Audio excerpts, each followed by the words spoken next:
Hey, everybody, for watching Fox 10 Talks this week. I'm Trenton Hooker. Steve Nielsen joins me again. He's back for some more. Well, we had a lot of fun last week doing this. I appreciated the opportunity to fill in for the one, the only Brian Webb. And who I hear is back in the country, He by is. the way. Yes. Where did he Not go? in Interpol custody. Good. Oh, Zurich, Switzerland. Where else do you go if you're a Fox 10 anchor? Yeah. Yeah. It's the place to be. Yeah.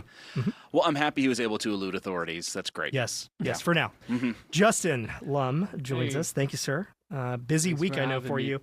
Got a lot going on in Fox 10 Investigates. Mm-hmm. But first, if we could, we're going to get to Lori Vallow Daybell on the situation there and the developments in that case. But course. Kinsey Beach is standing by. Kinsey is in Navajo County, I believe. She was. Where is she? There you are, There we Kinsey. are. There we are. Hey, guys. Wow. Wow. Kinsey, tell us what's going on in the investigation into 10-year-old Rebecca Baptiste's murder. Yeah, you guys, there's been so much information that has come out of this case. It's all extremely heartbreaking. So we decided to come out here today and be able to get a look at where this all happened. You know, we've looked through court documents and police reports from both the Apache County Sheriff's Office, the Navajo County Sheriff's Office. So we wanted to come out here, and actually where I'm standing is the general area where Rebecca Baptiste was driven by her family on their way to Holbrook. But it was, I'm going to flip the camera around so you can get a better idea. So right here, this is 180. And the yurt that we will show you later on Fox 10 is about 30 minutes east of where we are right now. You're looking out that way. But the family pulled off this road right here. And in the 911 calls, you can hear Richard Baptiste in the background and then his girlfriend, Anicia Woods. Those are both the suspects in this case. And they said, we pulled over at the Petrified Forest gift shop, which you see right there.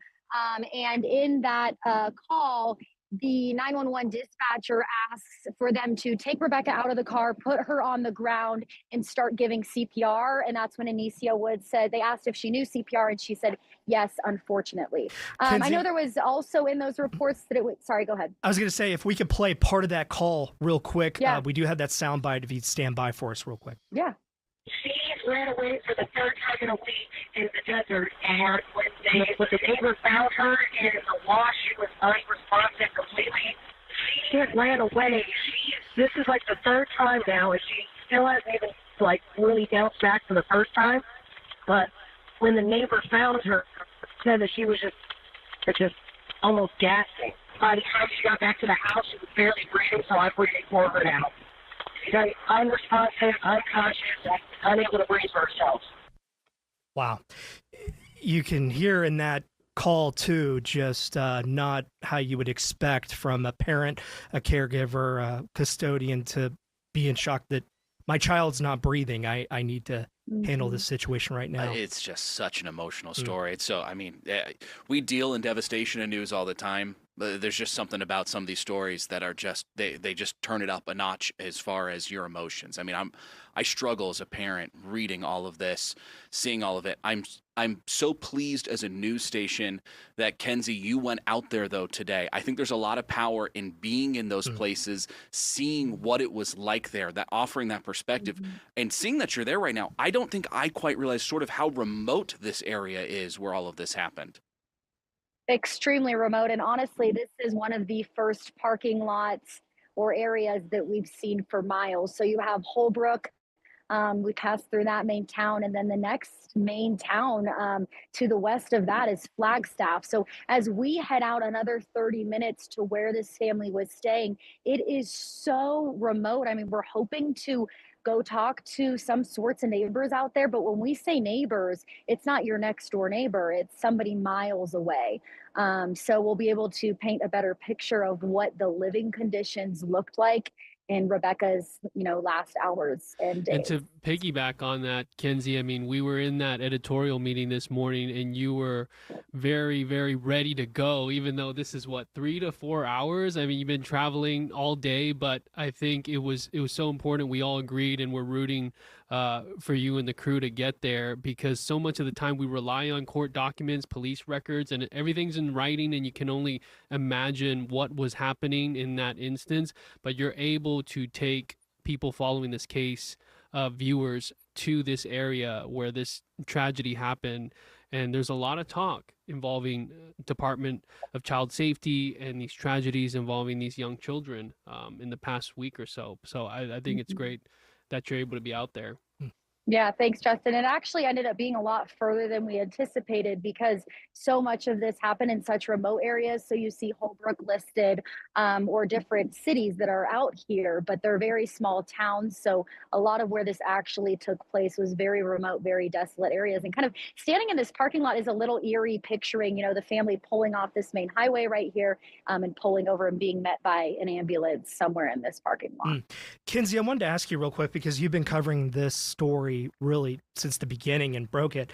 With what we know so far, and really with the interviews that you've done also with the school that was in Phoenix, what's going through your mind as you're learning these details of really this abuse allegations, the torture allegations, and her last moments on this earth? What's your perspective as you get to know Rebecca more and what she went through? I mean, I've learned and I've heard so many personal stories, especially over the last couple of days as her teachers are processing all of this. Rebecca was a resilient little girl. That's the only word. I mean, it's so many words, but resilient, because even though what was going on at home for the last 3 years that we know of her life, she was showing up to school with a smile on her face, loved to learn, wanted to learn. I mean, from reading to math, she loved fractions. She loved, books. She loved animals. And I've heard so many stories too from her teachers that we know the kids were also malnourished. She would go get snacks, but not for herself, but for her 2 younger siblings. Wow. So I think that's what's the hardest to learn, that this little girl, no matter what she was going through, she was bright, she was smart, and she wanted so much for her life that was unfortunately cut very short. Wow. That's just heartbreaking. I mean, it really is. If you're out there, you haven't read through all of the coverage on this or anything, if you want to know what she went through and how powerful those words that Kinsey talks about who she was as a person in light of everything she went through, I really recommend you read it, because that really puts that perspective on it. Justin, I know you've covered an absolutely horrible, heartbreaking case too, every single day for years and years now. When you live with it like that every single day, it just breaks your heart every day. I'm at a loss for words in listening to Kinsey and how she described Rebecca grabbing the extra snacks. I mean, because we can all relate in some way with families, and I was just packing an extra snack for my daughter today, thinking, she already had one in the backpack. I didn't know, and I put one in. I'm just like, it puts a lot into perspective. But in regards to DCS, I spoke to State Senator Karen Werner yesterday about the scheduled closed-door meeting on September 3rd, the stakeholder meeting regarding oversight of DCS and what has been happening. We're talking about Rebecca Baptiste, Emily Pike, Zariah Dodd. You saw their pictures on the screen just now. Zariah Dodd is a case that we've been covering very heavily. 16 years old, pregnant, found shot and killed at Maryview Park in Phoenix on July 5th, just several hours after she ran away from a group home in Surprise. Now, the man who's confirmed to be the father of her unborn child is 36 years old, and she had told her DCS caseworker at some point, most likely in the spring earlier this year, that he had intimidated her into having sex with him in December 2024. He always had firearms on him. He's a prohibited possessor, and he has a history, as we have reported on in 2008, pled guilty to child abuse for impregnating a 14-year-old girl. And when he was arrested, he was found with another 17-year-old girl. So there were problems. Law enforcement was notified, and the interview regarding the nature of the pregnancy was set for July 8th, just a few days after the murder of Zariah Dodd. So from the time she had talked about these issues and the fear that she had of him, and the gap to where she was going to talk about the nature of the pregnancy, that's months. And she was killed on July 5th, and it's just a sad story. And she had been through 20 group homes. Wow. So there's a lot of talk that's going to happen in the next month or so. There'll be a public meeting after this closed door meeting, but Senator Warner says change has to happen. There's no other alternative. Absolutely. There has to be some change here. Should we let Kenzie go here? Definitely. She's got a busy work day. Yes. Here. Kenzie, thank you out there and for that look. We do have a question in the chat. Are you guys planning on investigating, digging deeper into who the CPS supervisor of this case was? There were the ones who dropped the ball. And I think State Senator Warner definitely had some strong words. Yeah, this is an about her ongoing feelings. DCS probe. I think today, she said today she was meeting with the director of DCS, Catherine Patak, who's been on the job for 3 to 4 months now. So she said she's been collaborative, but the talks must happen not just with state leaders, but law enforcement as well, tribal nation leaders, because when you talk about Emily Pike, she was in tribal custody, but placed in a DCS state license home. She ran away multiple times from that group home in Mesa. She was found dismembered 100 miles away near Globe. I actually just talked to her aunt yesterday, and we are a day away. Tomorrow will be 6 months since her remains were found on Valentine's Day. 6 months, no arrest. I was talking with someone recently in the last couple of days, and they said, we want to know perspective on this. Like, is this just a really bad stretch, or is this stuff that's been going on for years and maybe hasn't always gotten the coverage? I think it's been happening for a long time. We've heard a lot of stories and horror stories, and I think now with maybe it happening in this bad stretch, I think finally the attention. I mean, we're doing our duty and trying to bring out the awareness about it. We've touched on Lori Daybell a little bit. I know we don't have that much time left, but tell us what the latest update was this morning. Okay, so Lori Daybell filed her notice of appeal, and that's more of a formality. We haven't seen more details other than that, but she's filed notice of appeal on her 2 murder conspiracy convictions here in Arizona. She's waiting to be extradited to Idaho. At some point, that's going to happen. We're trying to keep up to date and keep on top of that. She's going to serve the rest of her life in prison. But yeah, these were quick trials. She represented herself as her own attorney, and now she's basically filing her notice of appeal and has a new attorney. She's indigent, so it's whoever she gets as a public defender is assigned to her. And we could talk a little bit more about that after the break if you want to. I don't know how much time you have. I know we kind of opened the can on that, so yeah if we could just to hang in there for a second and get a little more clarity on it. Yeah, for sure. Interesting ride. It is. Well, you're watching Fox 10 Talks. Hang with us after the break. We're going to dive a little more into that case.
About a 25-minute drive. Oh, Great. perfect. Yeah, we'll start. Not far at all.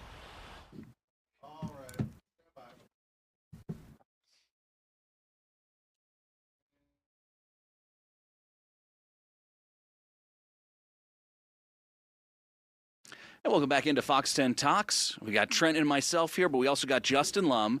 So we were just chatting right at the end there. We started getting to the Lori Vallow case and where we are at this point. The key thing I feel like I keep hearing from you, Justin, you keep stressing is she's going to serve the rest of her life, every day of the rest of her life in prison. There's also all of these other complications going on too, though. Exactly. We're just waiting for this. Is supposed to be the end, but we expected an appeal to be filed after she was sentenced on July 25th for conspiring in the murder of her fourth husband and the attempted murder of her former nephew-in-law. She was basically given 20 days to file a notice of appeal. She's made that deadline, and so this seems to be a formality. She has an appeal in Idaho as well for the murder convictions there regarding her two children, J.J. Vallow, Tylee Ryan, and in the conspiracy in the murder of Tammy Daybell, who was married to her now husband, Chad Daybell, who's on death row. So she will be somewhat closer to Chad, two different Idaho prisons. Chad's also in the same prison as Brian Kohberger, except Chad is on death row. So we're just waiting for this really to end. Once she's booked back into the Pocatello Women's Correctional Center. But this is a formality, basically. Speaking of Brian Kohberger, which I thought was interesting this morning, the reporting that was out that the fellow inmates in the prison, that Kohberger had asked the guards, hey, please have these inmates stop harassing me and making life hell for me here. And it's, sir, you're in prison right now. Yeah. It's kind of interesting. I don't see how that'll work. But so we have been checking in with MCSO, and they don't discuss, law enforcement doesn't want to give extradition details or plans. So you sort of try to work around that as journalists. So we, reach out to the governor's office in Idaho and say, hey, do you have that extradition warrant ready to go? Because that's what Katie Hobbs' office had to do when they brought her here from Idaho. And in that case, MCSO went and drove her from Idaho, from Pocatello, all the way back here to Arizona. So in this case, you would expect law enforcement in Idaho to travel here and bring her back to Idaho at some point. She does have a status conference on September 19th, but it's very clear that it's a virtual status conference, so she can appear virtually. So maybe the thought is that she could be in Idaho, and if she wants to be a part of that hearing, if she doesn't waive her presence, she will be on a Zoom or a Microsoft Teams with the judge. This is a restitution hearing for these crimes. So really, this is just all the administrative stuff that we're seeing play out here and finish up. But I think the significance is that everyone that was hurt got justice. She's a convicted murderer, and there are, several victims. So it's really, we're that close to the end, but this appeal was expected for sure. Two questions in the chat. Can Lori represent herself like she did in her trial? And will she get a new judge in this case compared to obviously who she had before? That's a good question. In this case, she has already been assigned a legal defender. So I don't think that she'll be representing herself on appeal. Is it possible? I believe so. Also, like I said earlier, she's indigent, so this is no one of her choosing to represent her. None of these people that have represented her in the Idaho trial or have helped as her counsel in the Arizona trials were necessarily her choice because she ran out of money. Even back in Idaho, she was determined indigent. Basically, you're too poor and you can't afford your own representation, and but you have the right to be represented. The right to a fair trial, and that's what happened. So still indigent. Honest question here: do you think you could pass the bar after covering this trial? No, I would say I think you could, absolutely. I'd have you represent me tomorrow if I needed you. I thought about it, and shout out to Lauren Clark. She's going to take the bar at some point. That's a lot of work. I like doing what I do, and I like learning from the lawyers that I talk to and getting nuggets from them of what it's like. But that's It's a tall order. What about the baby bar? Thank you, Steve. I believe in you, Justin. Right. Fox 10 bar for sure. You rise to it and exceed it. Well, Justin, thank you for that. Really informative. And we'll keep you up to date on Lori. No doubt about that. She gets back to Idaho. Yeah, sounds good. Appreciate it, Justin. Excellent. Thanks, sir. Okay, well, let's Chelsea switch gears Torres. Here. Yeah, we got Chelsea Torres out in Maine this morning joining us right now. Pine Point Beach, I believe, right? Wow, hear that sound in the background. It's Amazing. nice to hear the beach. Yeah, great.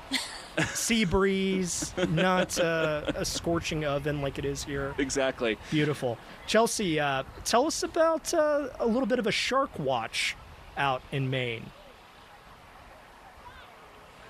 Yeah, definitely. I mean, actually, I was talking to a park ranger earlier who was out here all afternoon. He was walking up and down the beach with his binoculars, really just trying to see if there is any sightings. The past couple of days, and specifically yesterday, a great white was seen right out here, about 3 to 4 football fields. Footage of it. He said he had heard about a sighting. He went out looking for it and he caught the video. It's just incredible video to actually see a great white shark on drone. And when I was talking to him, he said the biggest surprise was just seeing how massive it was. You know, he said from far away you could see almost that big of the fin kind of popping out of the water, but then once you got the drone over it, it was pretty incredible to just see how massive it truly was. Wow. So a lot of people I've been talking to here, Steve and Trenton, really are just saying that it's actually pretty cool just to know that it's not too far from shore, or at least it was. I mean, right now, I'm looking behind you. You got a bunch of kids laughing, playing. Are they going in the water? They feel comfortable doing all that? Oh, yeah, and this water is cold. I did not submerge myself in this water. No live shots submerged No, today. coming from the Texas Gulf, yeah, very different. But there have been people in the water pretty much all day. The sun was out. It was a lot less windy earlier on today, and families have been out, but I really did not see many people getting too far out into the water. They kind of stayed closer to shore. Chelsea, do you have a recommendation if you're out in the water with your family, you start seeing fins? What should people do? Scream? Right. I mean, there's only so much you can, of course, when you're in the water. But thrashing around, making yourself a larger target, I can assume that's probably not a great idea. Yeah, I can't imagine that would be good at all to kind of look as if you could be enticing to a big fish like a shark. But I am told, at least with the park ranger that have been out here, lifeguards also at other beaches in the area, I've been told that they're keeping an eye out. And so if they did happen to see anything, all they would do is they would get people out of the water for about an hour so they can really assess the situation to see if it's actually safe to get back into the water. And kind of going on with that, I do know after speaking to the police department here in this area, their marine resource officer, he said that the reason why that shark was probably kind of just lurking in that area is because it's more of a hard bottom. There's a lot of rocks. Food. So, of course, they believe that the shark was actually just feeding, and that's why it got as close as it did to the shoreline. Chelsea, I used to work out in Rhode Island at a TV station out there, and we would go out off Chatham. I never had the chance to do this, but many of my coworkers, you'd go off on a research vessel, and that was I believe it was called the Orca, correct? It might have been, yeah. Yes, and yes. They would tag all of the great white sharks out there. So seeing a great white shark in the Northeast, the New England area, I feel like in some ways it's a little bit old hat for them out there and the perspective. Yeah. I think from us in Arizona, or you're saying if you're from Texas, I mean, to us, we start thinking Jaws. I mean, it's a movie scene. It's something you see on TV, not something you see in person. Do you see that little bit of that perspective when you talk to people out there? They're just like, oh, yeah, there's a shark in the water. Definitely. Actually, so many people have told me about the Sharktivity app. I know about it. I actually did some shark fishing and tagging when I was in Texas about 10 years ago. Oh, okay. So I'm very aware of the shark research and how fascinating it could be to actually tag these sharks. But I'll tell you, the shark that was seen on that drone, it was not tagged. And so that's one thing that the marine resource officer was telling me, is that it was not tagged. So they're not really sure too much about the fish itself, the shark itself. But again, you know, that's one thing that a lot of people have talked about, is that they're aware the sharks are out here. They just know that that one specifically that was caught on video, not tagged. So very little information to go off of. Amazing. I love that answer. You know, Right. Is it old hat for them? Yeah, they have an app on their phone to track all the Literally sharks. no word set. Yeah, It's I mean, coming to bite you. There you go. And you were saying it's, 50 years since 50 Jaws, right? years since Jaws last month released. Yes. Wow. Yes. Pretty amazing. Yeah. Are you a Jaws fan, Chelsea? Did you ever watch that movie?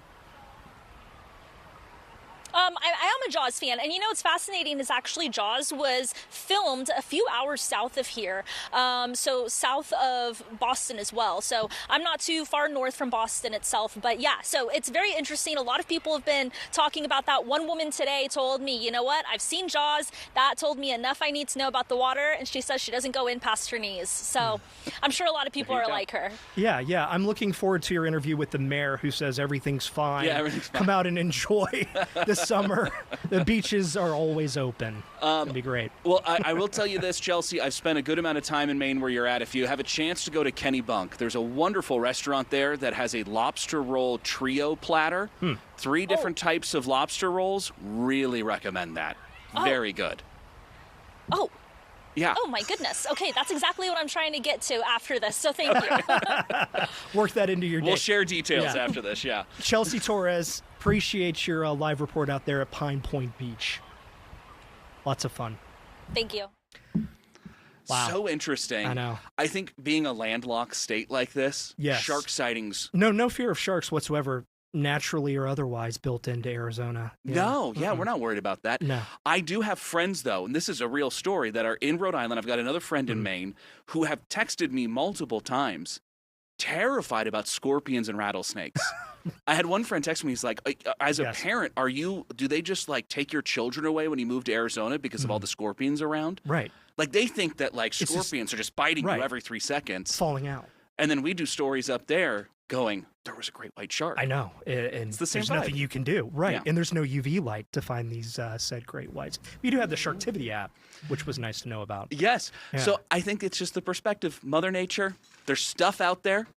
It's sometimes super dangerous stuff. Yes. Be smart. Keep your distance. Let Mother Nature be Mother Nature, and everything's going to be just fine. It's going to be awesome. You can still enjoy your lobster roll, no matter what. Exactly. Yeah. Shout out to my wife real quick. It's actually our anniversary today. What? And I met her for lunch for lobster rolls because that is our anniversary treat is we get my lobster gosh. rolls together every year on our anniversary. Yeah. It started as kind of just a fluky thing that happened on our first anniversary, and we decided to keep it going. Okay. I've got to know about this. Where do you go to get lobster roll in Arizona? There's a shocking amount of great lobster that's roll places. fantastic. What was the place we just went to today? I got to find it for you. We're about to go to break, but I got to know. What was it? Just an awesome spot. I've got it here real quick. No, I don't. But it was in Phoenix. I know, I failed you. How about this? When we come back from the break, I will have you the name Everybody's gonna be waiting. of the place we went to today. Really good. It was kind of like a little, like a window you ordered from. Oh, You sat okay. down inside. They did have a bar, so I think maybe it's more of a bar vibe at night. But Happy great. anniversary, Steve. This Thank is you. awesome. And Mrs. Steve. Yes. John Hook joins us on Wildfires coming up after the break. You're watching Fox 10 Talks.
Hey, welcome back to Fox 10 Talks.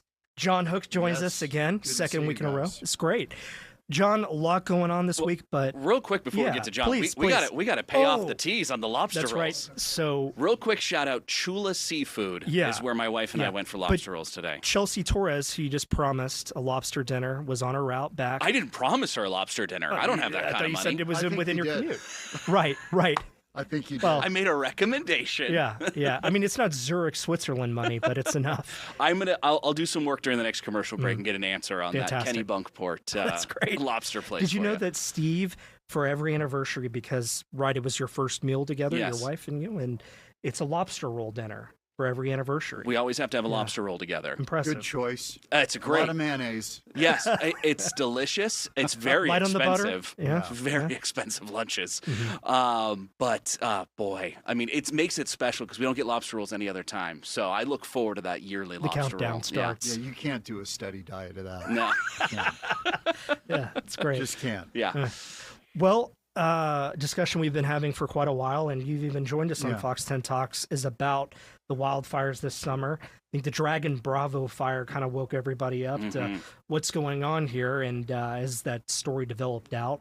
But tell us your thoughts on where we've Well, started are we this going to summer. get Jim Paxson? Jim's actually on with us. If we could, Oh, he's on if right we could say now. hi to Jim. Yeah, Jim. We're still waiting for him. Oh, Jim will join us back in He'll just be a in second. that little Wow. box on the I right. think we just went into the infinity We gauntlet. did. We're doing a deep dive. Yeah. But as it's been developing this summer, and your perspective covering so many fire seasons, what about this one stands out to you? The loss of the Grand Canyon Lodge, Mhm. which I don't think they were ready for that. I don't think they had structure protection up there. I think that it got away from them. And, that happens. It's terrible. Mhm. But, I mean, what I have not seen in a while are these crowning fires that we were getting 20 years ago, where they're just burning on the crowns of trees and just going right through. Right. I haven't seen a lot of that lately, which is good. So I think that speaks to better management. And that's what I want to talk to Jim about, because fire is naturally occurring and important for the ecosystem. And we got into a suppression mode after 1910, after the big burn. Big burn, right. Mm-hmm. And, oh, you got him? Jimmy Paxson. There he is. Jim, it's good to see you, man.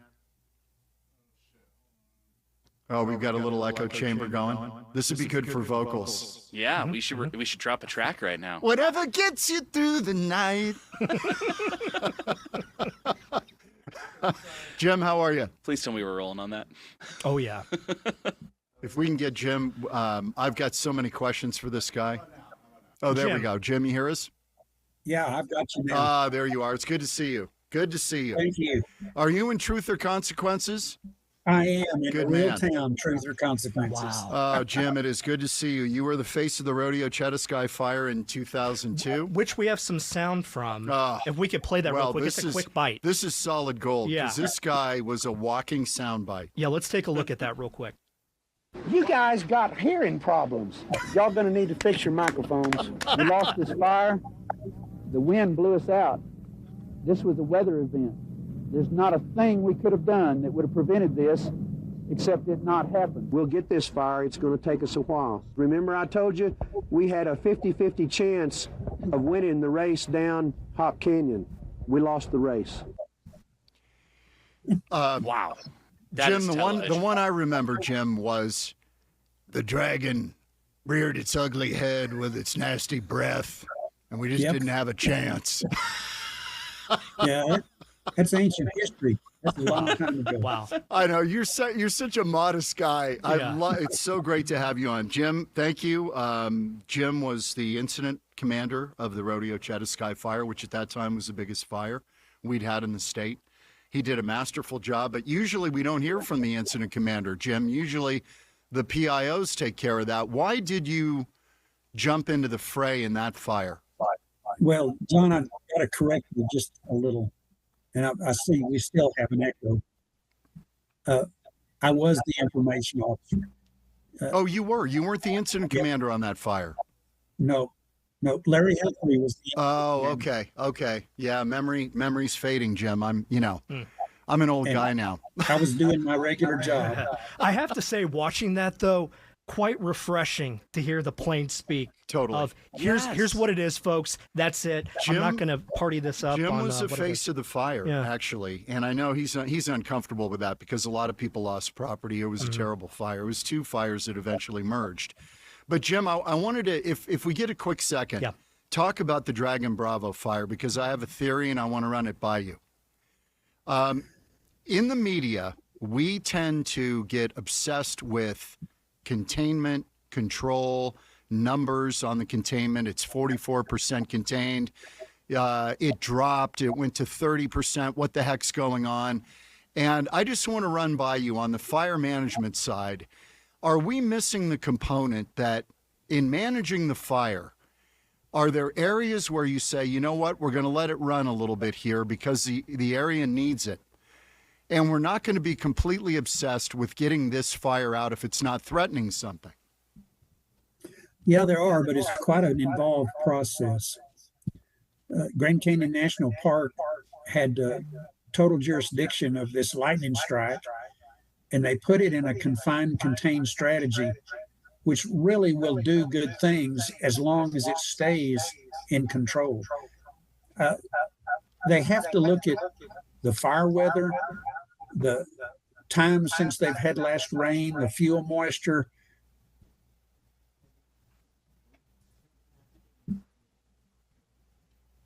Still there, Jim? Yeah, I'm still here. I think we're having some technical difficulties. Yeah. Did we get rid of the echo? I think so. You tell us. You still hearing that echo, Jim? No, I don't. Can we cut our There mics? we Okay, go. good. We may have solved it. Great. Yeah. Okay, so they had a strategy on maybe saving the North Rim structures, but it kind of switched direction on them and ran on them, right? Yeah, there's going to be an after action review, and I wasn't there. I can't judge. I don't want to judge, but this is fire season.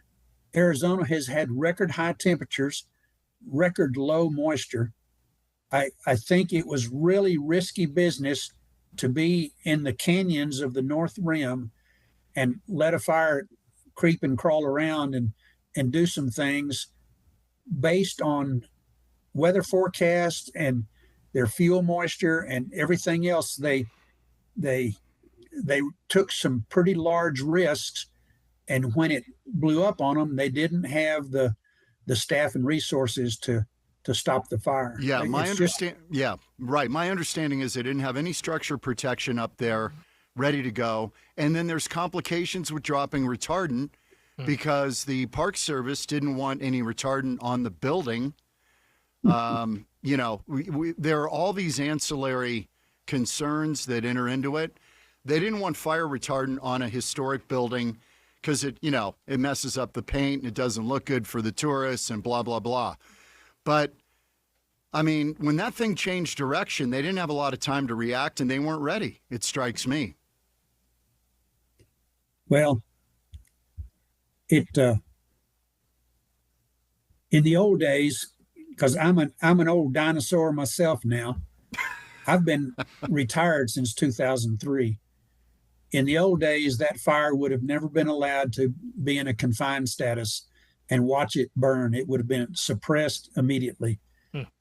Sometimes in a peak of fire season, in a drought, high temperatures, weather forecast of isolated thunderstorms, they should have taken a long, hard look at that. And once that fire started crowning and running up those canyons, there was no stopping it, and it went right to the North Rim Lodge. It's really a sad thing. Yeah, it is. Okay, so back to this management part. Do we in the media miss that there could be some runs of that fire that are good for the ecosystem, that they're going to say, you know what, over here on this flank, we're going to let it burn a little bit. We're not going to be obsessed with trying to put it out or even contain it. We're going to let it run a little bit. Is that part of the calculus of this whole thing that we miss?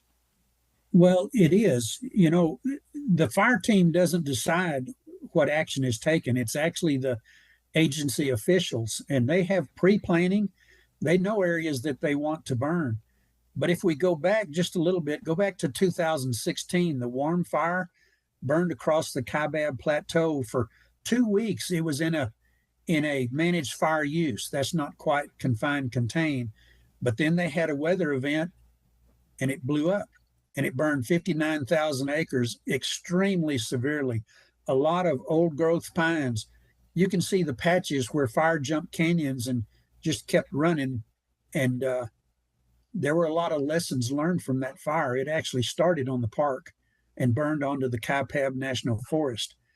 I don't see a lot of difference in the warm fire and this Dragon Bravo fire. That's interesting. You just can't do confined contained strategy in a peak fire season with drought conditions and anticipated forecast weather events. You can't do it. Okay, so this containment obsession we have, you know, seeing the numbers go up, go down, we get all caught up in that. But the people managing it may say, yeah, we lost a little bit of this, but this is good. We need this. Fire's naturally occurring. We need it.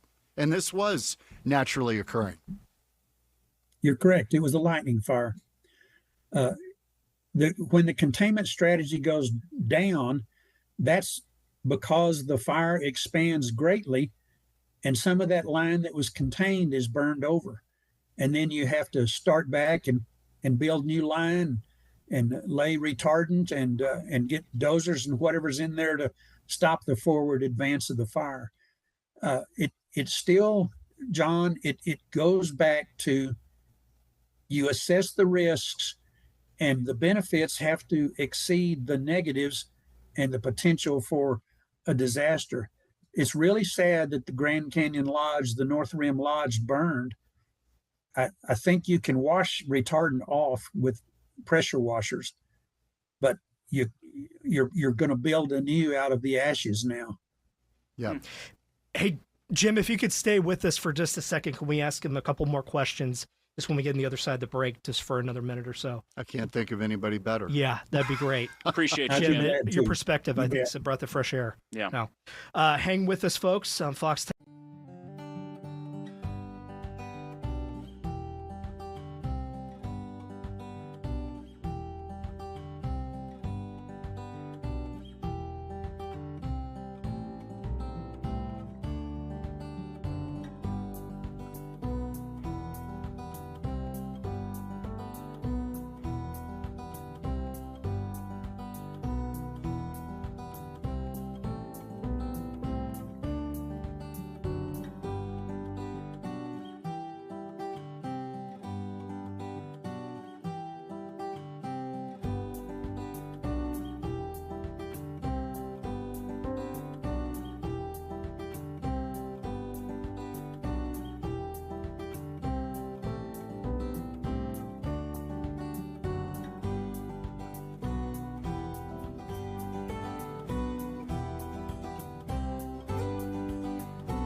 Was not prescribed fire season. Prescribed fire season is when it's cool and you've got some moisture and your trees have Jim, moisture. hang with us for just 1 second. We're about to come back in.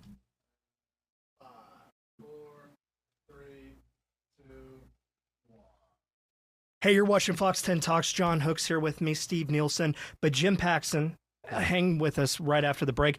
Now, Jim, when we were in break just a second ago, you told us something I think all of our eyebrows kind of shot up about these intense hot fires, Dragon Bravo fire, the Warm Fire, with it's going to take 100 years to get that area back to where it's going to be stable. Can you talk about that again for us? Sure. It burned all of these large pines on the Kaibab Plateau, and they're 300-400 years old, and it burned to the ground. I mean, it's incinerated. Now, where it's wet, you'll get aspen, and up on the hill, you'll get mesquite and acacia and all kinds of bushes that are good for deer and elk. But to get the large pines back, it won't start to grow large pines until 100 years. These are ecosystem altering fires when they run hot and hard. And it's been declared a mega fire once it got over 100,000 acres. It is a disaster. Jim, I got to go because I got to do the 4:00 news. But before I leave, I got to ask you this question. We were in such a state of suppression in this country, probably after that fire in 1910, the big burn, the whole rule of 10 a.m. After a fire starts, you better have it out by 10 a.m. the next day. But in that effort, we kind of lost our way on managing forest land and where fire is good and naturally occurring. You need fire. It's important, right?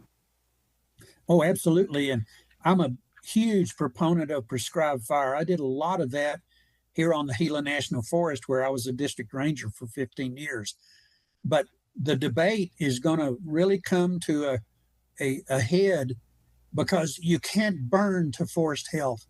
You've got to do thinning. You've got to cut timber. You've got to have small fires before you burn a large expanse of country in a wildfire that you just turn loose. It's going to take a prescription, and it's going to take planning, and it's going to take control. Okay, I'm going to check out. Jim, great to see you. Thank you for spending some time. These guys are going to bend your ears some more. All right, thanks for having me. Good to see you. What a breath of fresh It's air. great to see you, too. Best to you and the family. Thank you. Okay, you take care of yourself. Thank you, sir. Trent, this has just been awesome listening to the two of them talk. I Two know. absolute legends. Experts in their fields. Just chit-chat great. about this whole thing. Take care of you guys. Jim, I did want to ask you real quick. You were talking about the risk of with the soil stability and what that looks like in that landscape, and what it's going to look like for the next 100 years, the risk of mudslides there, and other factors that play in. Can you talk about just what that does, obviously, to the soil, but when we get those intense mega fires too, what that does to the soil itself? It bakes it, is my understanding, and really just strips everything out of it, nutrients and all. Sure. When a fire gets in the crowns and it makes a big run, you can see the 400 or 500 foot flames, the 40,000 foot columns. At the ground level, that fire is 1,800 to 2,000 degrees. That's a welding heat. That's where you take two pieces of metal and stick them together in that heat with a rod, with a welding rod or whatever you're using. When the soil gets that hot, it actually burns all the nutrients out of the soil and makes it hydrophobic. There's nothing there to hold it. There's no grass or brush. When a raindrop hits and splashes, it washes away and goes downstream. That's where our floods come from. The soil is the most important thing we have in the West. It takes 1,000 years to grow an inch of topsoil, and that's organic material.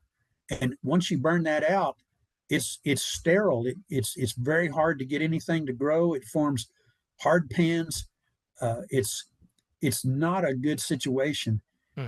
These really hot fires do much more damage than you could ever consider the benefits from letting them burn. They've got to burn cool, and that means they're 600-700 degrees and just crawling around, not running 20 miles an hour with 200-foot flame lengths. It's just not ever going to work. I got to ask you about being a PIO at one of these fires. It's such a hugely important position because you get every news station imaginable reaching out with all of these questions about it. It's life and death stuff that we're talking about. Every day that fire changes a little bit. The weather changes. The attack changes. You got to communicate that in a way that the general public can understand. You nailed it. By all accounts, you nailed that job. Do you have, and there's a lot of great PIOs today that do a fantastic job at this. None of them have your touch, though. Do you ever get questions from them on, hey, how do I make this maybe a little bit more intelligible for people? Do you ever have those conversations with PIOs? Well, I got to say, first off, I had a staff. I had 41 people working for me in Show Low on the rodeo fire. And most of them were PIOs. Some of them were foresters, and some of them were clerical and secretarial staff. I had a computer geek. We had a website on that. And now that's pretty common. But I understand fire because I went to my first fire in '69. I called them dirt diggers. I was on the line until the Yellowstone fires in '88. And then I was in my 40s, and they sent me to information school, and I became an information officer. But I taught this. You need to live and breathe fire if you're going to communicate it. You need to know how fire burns and what firefighters do to combat it. And I've always recommended that people get a shovel and go dig some dirt, or they work on an engine, or they work on a helitack crew, or they attach themselves to active firefighting. That's where you really learn about fire. And it's awesome. It's a process. It takes about 20 years to get 20 years experience. That's a thing that the forester told me. It's those lines right there that I love. Yeah, straight to the point. I love it. If Jim, you have that experience, you don't have to research. You just talk from the heart. Yeah. And I think any success that I've ever had was from speaking in language that people can understand and talking from the heart. When it's bad, say it's bad, but then say what you're doing to make it better, and that there's hope.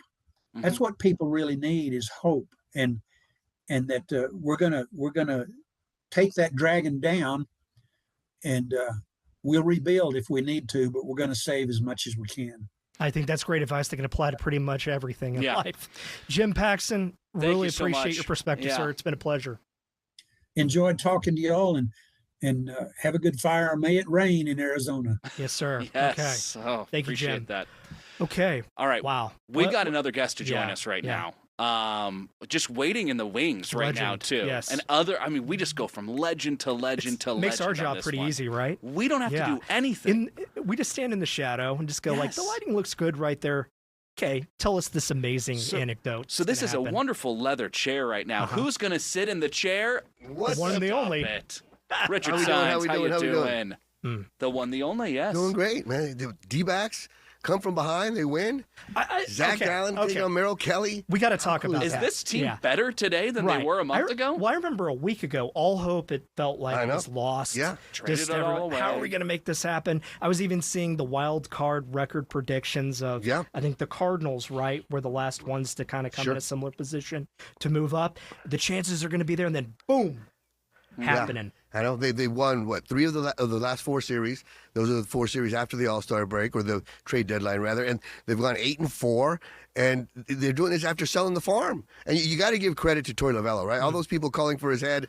I mean, look at what he's doing.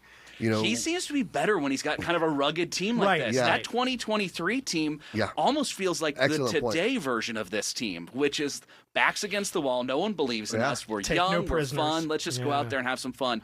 And they got the first baseman of the future now. Yes. Tyler Locklear. Yeah, he looks great. His swing reminds me of Christian Walker's. Nice, smooth swing. He's really hit the ground running. And he looks like a guy that just needed an opportunity, and he's getting that with the Arizona Diamondbacks. I feel like we're going to look back in 5 years and be like, that was a masterful trade. Yeah. I mean, how did Seattle let him go? I know. Yeah. I know. Well, Gino was red hot. He hasn't done that well over there in Seattle, and he's such a great guy. You wish him well. Yes. But yeah, this was and you got to give Mike Hazen credit. He's another guy that, I'd hate to play poker with him because I don't know what he's thinking half the time, and he comes up with some great deals. Yeah. Yeah. And, of course, exciting time for the Sun Devils, Cardinals. It's a good time of year, right? The weather's going to cool off eventually, hopefully, right? And then football season rolls around. And, of course. It's like, so what do you think the Devils are going to do this year? And I'm always like, going to win the national championship. And this year I'm like, but maybe they could. Yeah. Like, actually, right? Isn't it amazing, though, what a difference a year makes? Exactly. Like Yes. last year at this time, they were coming off a 3-4 win season. Right. They didn't know who the starting quarterback was till after Camp T when Sam Levitt kind of separated himself. We didn't know really what we had with this team, with this program. Then they go on, they start winning. You're like, wow, that was a nice win. Oh, wait, Cam Scatterby really is clutch. Sam Levitt's special. Jordan Tyson is an NFL player at wideout. This defense is opportunistic. They're making one big play after another. And then like, oh my God, they're going to beat Texas. It was, Right. It was Right. unbelievable. Just a great year, and now they're not going to sneak up on anybody. No. That's the thing. Right. Now people know. Oh, Sun Devils are coming. AP poll looked a whole lot different Yeah, this year. yeah. But they're also a lot more confident in who they are too. They I should be. don't think they knew how good they were week 4 last Exactly. year, week 5 last year. They had no idea what they could be. Right. I will always fondly remember in 2023 though, when Cam Scatterby was the best punter on the team, Yeah. the best quarterback on the team, the best, center on the team, the best defensive player. I mean, it was just the Cam Scatterby show that year. Right. And then you actually gave him a good team in 2024. You saw what he Right. could become. I'll never forget the first time I ever interviewed Cam Scatterby. He looked at me. He goes, "I'm not a big juke guy. I'd rather just run somebody over." I looked at him like he was a Betamax. I'm like, they still make you? I'm like, that was like amazing. I was like, Larry Zonka. I know you don't know who that is. Google him. For you guys also, Google Larry Zonka. He's the only offensive player to get an unnecessary roughness. That's Larry Zonka. He was looking for people to hit. And that's what Cam Scatterby reminded me of, because he did not shy away from contact. And you need that guy on your wall. You want him on your wall. That's Cam Scatterby. That's perfect. Well, Rich, 6:30, right? Yes. Fox 10 Sports Talk. Yes, It's going to be Fox 10 happening. Talk Sports, the Yeah. fun stuff. Mhm. We're on tonight at 6:30 with Mark Malrich, my main guy, my producer, been here Awesome. today. One, a former Sun Devil. He was in the band. Yes. He went to the Rose Bowl with The 97 Rose Bowl. Yeah. So he's a big Sun Devil guy. We'll talk ASU. We'll talk Cardinals, and of course D-backs. I see a little philosophy talking about the Perdomo home run too. And so these guys, they don't quit. You got to give them credit. You know what I mean? They could have said, "Look, season's over, whatever.